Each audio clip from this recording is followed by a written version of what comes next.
became interested in becoming an ombudsman when my mother went into the nursing home, and there was a real big crisis. And another resident's family and I banded together with the volunteer ombudsman, Betty Kildall, and we fought this. After my mother died then, I said I would like to become a volunteer ombudsman. Over 20 years I have been serving as an ombudsman, most of the time as a volunteer. My background is as a social worker, I think, has made me have a need perhaps to give more to my community.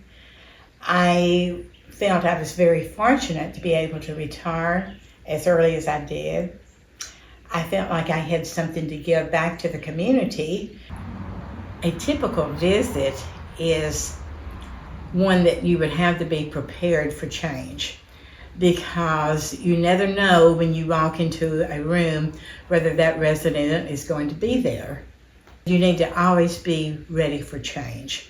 You need to always be ready for change in staff at the nursing home, because you may have a relationship with some of the aides or the social worker, the activity director, and then you go in and that has changed. One of the harder things to do when you walk in is to get the person to understand who you are and that you are a volunteer. You're not a paid person, you're a volunteer, but you are their advocate. Sometimes people talk with you easily, sometimes they don't. But so often you are thanked for being there and just spending a few times with them. And you can talk about, well, how was your breakfast? How's your day going?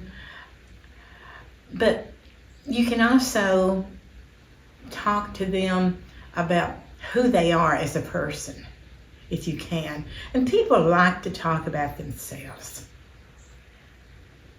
I think one of the more memorable occasions when I think I really made a difference in someone's life, and this sounds so simple, but one of my teachers when I was in grade school was in the nursing home. And she was so grumpy when I went in and talked with her. And I said, why is your name tag outside the door, why does it say that? And she said, you tell me. I have never gone by that name in my life. And so we had to actually have a meeting regarding a simple thing like this. And they changed and they put her name that she had gone by for 80 years.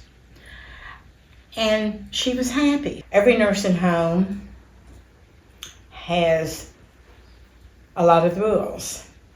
And an ombudsman really needs to know those rules, because otherwise you're just kind of floating around on how to handle a situation. But when you have ground rules where you can say, well, this is what is required by the federal government, there's a real need for volunteer ombudsmen, because the more oversight that a home has, the better it is, really and truly.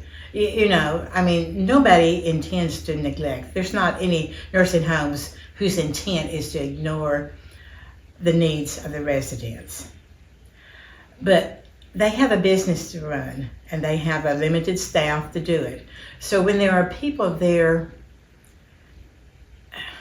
seeing the small things and helping the residents get things settled, it makes everybody happier. It makes things smoother. We can take care of the little things.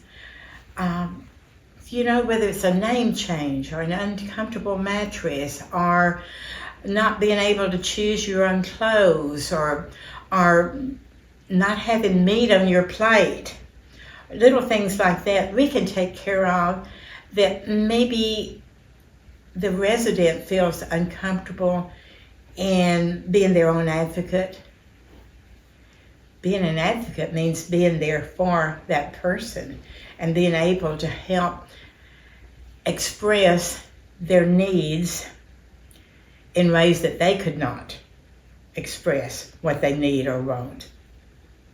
The rewards of being an ombudsman is, I think, you have a sense of satisfaction that you have made a contact with another person and been able to bring some comfort or sense of worth to the other person. One of the best ways to feel like you have a worth, a purpose in life, is giving of yourself in some way. Not for money or material rewards, but for the sense of satisfaction is that you have contacted someone in a way that has made a little bit of difference in their life, and that you have done something in some way that is a little bit positive. I think that gives you a sense of worth.